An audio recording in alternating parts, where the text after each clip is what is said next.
expression, you know, and how a painting looks and feels. And I'm adding some of my impasto now to this.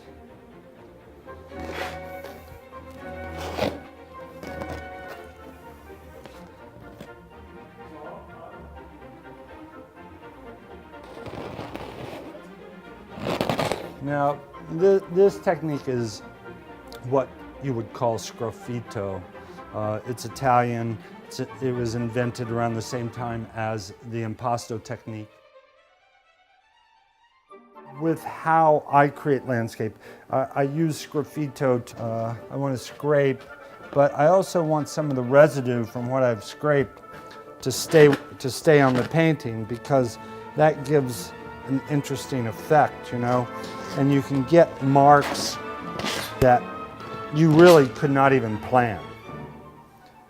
You know, like this dimensionality that's happening here now, it is really the kind of stuff that you pray for.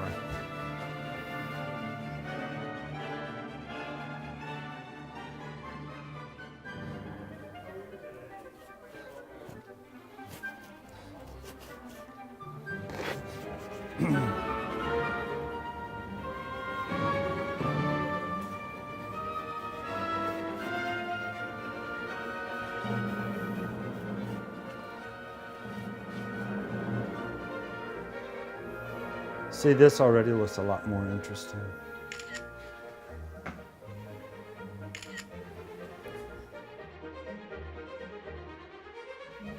I'm going to let this impasto go to work for me, the former ridge line of the trees. I'm going to let that go to work for me as the distant hillside, which is what I wanted to begin with.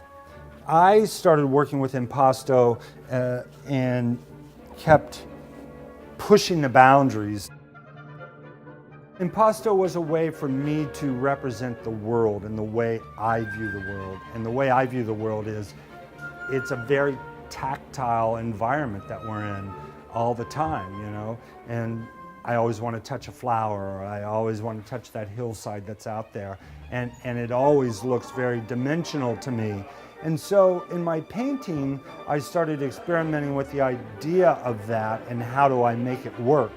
And that led me to using the impasto technique to its most heightened form.